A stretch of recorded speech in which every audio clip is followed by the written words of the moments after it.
tunggal dan bentuk ganda. Yang pertama itu bentuk tunggal atau gabungan. Pada format ini, laporan laba rugi dan penghasilan komprehensif ini disajikan dalam satu laporan yang berurutan. Semua komponen laba rugi dan penghasilan komprehensif ditampilkan secara menyeluruh dalam satu dokumen.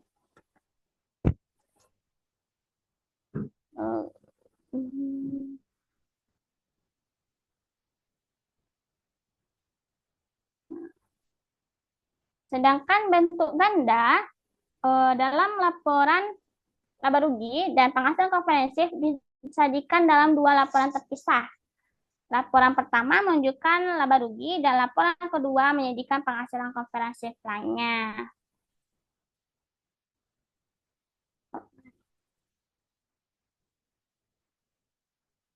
Bisa dilihat pada layar dan bisa diperhatikan pada modul yang telah dibagikan. Itu terdapat perbedaan antara kedua bentuk tersebut, baik dari sisi penyajian maupun urutan.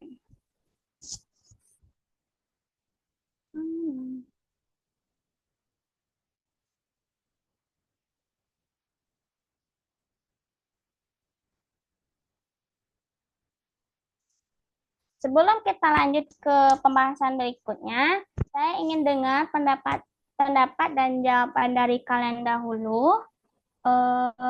Menurut kalian, lebih baik laporan laba rugi dan penghasilan komprehensif disatukan dalam satu format atau dipisah? Dan kenapa harus disatukan atau dipisah? Akan bagi jawab, baiklah kepada Naila. Naila ini sangat aktif ya guys.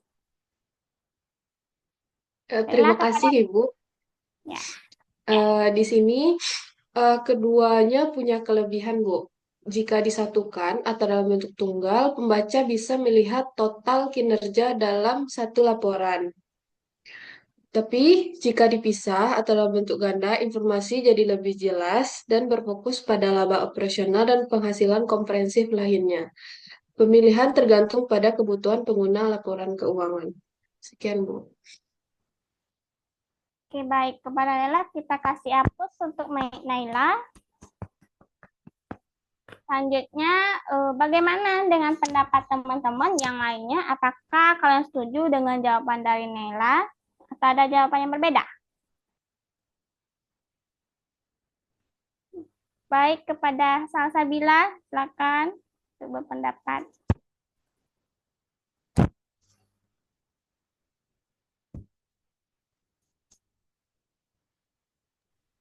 Iya. Izin Bu, saya pribadi setuju dengan pendapat Naila Bu, di mana penjelasannya itu jelas dan mudah dipahami. Menurut saya, bentuk ganda memang cocok digunakan jika kita ingin melakukan analisis yang lebih mendalam, terutama bagi manajemen yang ingin melihat secara terpisah antara penghasilan operasional atau non-operasional. Sedangkan untuk laporan yang ditujukan kepada publik, bentuk tunggal bisa lebih efektif karena langsung menunjukkan total kinerja perusahaan dalam satu laporan. Seperti yang disampaikan Naila, semuanya tergantung pada kebutuhan pengguna laporan keuangan. Jadi, kedua format itu sama-sama penting dan bisa dipilih sesuai konteks penggunaannya, Bu. Sekian, terima kasih. Baik, terima kasih kepada Sasa setelah memberikan pendapatnya. Benar ya, bahwa laporan keuangan tidak hanya soal angka, tetapi juga soal bagaimana menyajikan sesuai kebutuhan pengguna. Bentuk tunggal memberi kemudahan dalam melihat keseluruhan, sedangkan bentuk ganda membantu dalam analisis yang lebih dalam.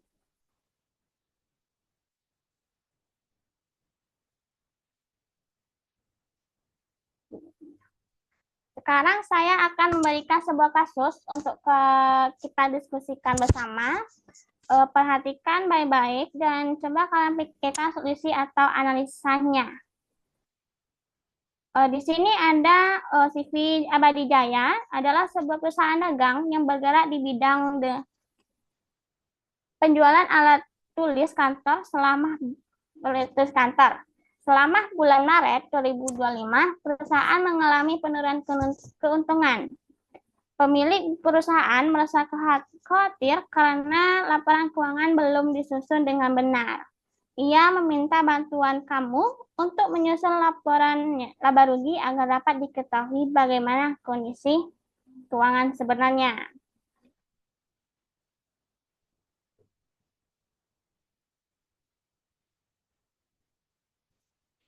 Nah, data-data transaksi Maret 2025 CV Abadi Jaya itu ada penjualan 200 juta, retur penjualan 10 juta, potongan penjualan 5 juta, pembelian barang dagang 110 juta, persediaan awal 30 juta, persediaan akhir 20 juta, beban gaji 25 juta, beban listrik dan air 4 juta, beban penyusunan peralatan 3 juta, beban iklan 2.500.000, beban sewa 6 juta, pendapatan lain-lainnya 2 juta, dan beban bunga 1 juta. Berdasarkan data transaksi berikut, susunlah laporan laba rugi untuk periode bulan Maret 2025 dan kemudian analisis apakah perusahaan mengalami laba atau rugi dan jelaskan kemungkinan penyebabnya. Baiklah, saya akan memberi waktu untuk mengerjakan ini 10 menit untuk kalian semua. Nanti akan dipresentasikan secara individu tentang hasil yang kalian buat tersebut.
Baiklah, ada di antara kalian yang mau mempresentasikan hasil eh,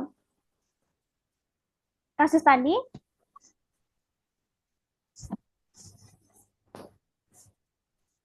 Baik, silakan Putri Lorenza. Baik, terima kasih Bu. Di sini saya akan menjelaskan tentang laporan laba rugi untuk periode bulan Maret 2025. Langkah pertama yaitu kita menghitung penjualan bersih. Dengan rumusnya yaitu penjualan bersih, penjualan dikurang daftar penjualan, kemudian dikurang dengan potongan penjualan. Didapat di penjualan bersih yaitu 200 juta, dikurang penjualan 10 juta, dan dikurang dengan daftar penjualan 5 juta. Dan didapat hasilnya 185 juta, 185 juta. Kemudian kita menghitung harga pokok penjualan dengan rumus persediaan awal ditambah pembelian dikurang persediaan akhir. Dapat dilihat dari contoh dari soal yaitu persediaan awal 30 juta ditambah dengan pembelian 110 juta dan dikurang dengan persediaan akhir 20 juta, maka didapat hasilnya 120 juta. Kemudian kita menghitung laba kotor dengan rumusnya yaitu laba kotor penjualan bersih dikurang harga HPP. Didapat penjualan bersih 185 juta dikurang HPP 120 juta, maka didapat hasilnya 65 juta. Kemudian kita menghitung total beban usaha. Rumusnya yaitu jumlahkan seluruh beban operasional seperti beban gaji, listrik dan air, penyusutan, iklan, dan sewa. 25 juta ditambah 4 juta, kemudian ditambah 3 juta, dan ditambah 2.500.000, dan ditambah 6 juta. Maka didapat hasilnya 40.500.000.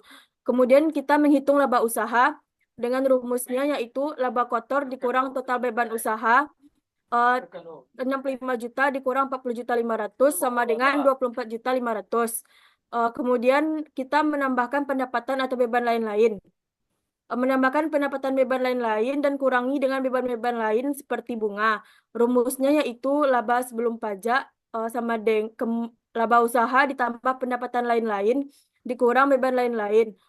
Didapat hasilnya 24.500 ditambah 2 juta dikurang 1 juta. Kemudian dapat hasilnya 25.500. Hasil akhir laba sebelum pajak sebesar 25.500.000. Sekian Bu dari saya. Oke, baiklah, terima kasih. Terima kasih kepada Putri. Selanjutnya itu analisis. Kemudian analisis apakah perusahaan mengalami laba atau rugi dan jelaskan kemungkinan penyebabnya. Baik, siapa yang bisa?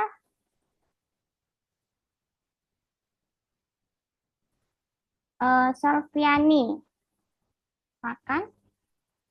Baik, Bu. Terima kasih atas kesempatannya untuk menjawab, Bu. Jadi, saya akan menjawab analisis perusahaan itu mengalami laba atau rugi, lalu untuk menjelaskan penyebabnya. Jadi, pada bagian penjualan bersih yang tinggi, meski ada retur dan potongan, penjualan bersih tetap besar, yaitu sebesar 185 juta. Lalu pada kontrol pembelian dan HPP yang cukup efisien, HPP itu sebanyak 120 juta dan masih menyisakan laba kotor yang signifikan. Lalu pada beban usahanya itu masih dalam batas wajar. Nah, total beban usaha itu adalah sebanyak 40.500.000 dan itu tidak terlalu besar dibandingkan dengan laba kotor yang senilai 120 tidak terlalu besar dibandingkan dengan laba kotor. Lalu pendapatan lain-lain itu yang menambah laba. Nah, ada tambahan sebanyak 2 juta dari pendapatan non-operasional yang membantu meningkatkan laba. Sekian jawaban dari saya, Bu. Terima kasih. Terima kasih kepada Putri dan Safiani atas jawaban kalian. Jawabannya sudah sangat baik, apalagi Putri mampu menyusun ringkasan laporan laba rugi dan menyimpulkan bahwa perusahaan mengalami laba sebesar 25.500.000. Penjelasan Putri mengenai faktor-faktor penyebab dan penyebab laba juga cukup tepat dan jelas, bisa menunjukkan pemahaman yang baik mengenai unsur utama laporan laba rugi, seperti penjualan bersih, HPP, beban usaha, dan pendapatan lainnya. Sedangkan untuk Safriani itu melengkapi dengan baik analisis dari susunan laporan laba rugi dari Putri tadi, penjelasan Safriani tentang efisiensi HPP, kontrol beban usaha, serta kontribusi pendapatan lain-lainnya menunjukkan bahwa mampu memahami faktor-faktor yang mempengaruhi laba bersih perusahaan. Juga bisa Kak Safriani juga bisa menghubungkan data keuangan dengan kondisi operasional perusahaan. Secara keseluruhan, Safriani dan Putri sudah menunjukkan pemahaman yang baik tentang laporan laba rugi dan mampu menganalisisnya secara logis. Baiklah, sampai di sini kasusnya. Kita lanjut ke kesimpulan. Kesimpulan pembelajaran hari ini yaitu laporan laba rugi merupakan salah satu laporan keuangan utama yang menggambarkan kinerja perusahaan selama periode tertentu melalui perbandingan antara pendapatan dan beban. Dari laporan ini dapat kita ketahui apakah perusahaan mengalami laba atau rugi, sehingga menjadi alat penting dalam menilai profitabilitas dan efisiensi operasional perusahaan. Sementara itu, laporan laba rugi komprehensif memberikan cangkupan yang lebih luas karena tidak hanya mencakup laba bersih, tetapi juga penghasilan yang belum direalisasi, seperti selisih kurs valuta asing, perubahan nilai investasi, dan pos lain yang secara akuntansi belum masuk ke dalam laba rugi biasa. Baiklah, hanya sampai di sini pembelajaran hari kita hari ini. Sampai ketemu di minggu depan. Dan saya tutup, saya kembalikan kepada Elsa sebagai moderator dan saya tutup. Assalamualaikum warahmatullahi wabarakatuh. Waalaikumsalam warahmatullahi Waalaikumsalam warahmatullahi wabarakatuh. Baik, terima kasih kepada Fatana Rasida yang telah melaksanakan praktek pembelajaran dengan model PBL atau Problem Based Learning. Dan terima kasih juga kepada kelompok 2 dan kelompok 5 yang telah bersedia untuk menjadi audiens pada Zoom kita kali ini. Kami kelompok 4 memohon maaf jika ada salah-salah kata. Kami akhiri dengan mengucapkan wassalamualaikum warahmatullahi wabarakatuh. Waalaikumsalam warahmatullahi wabarakatuh. wabarakatuh.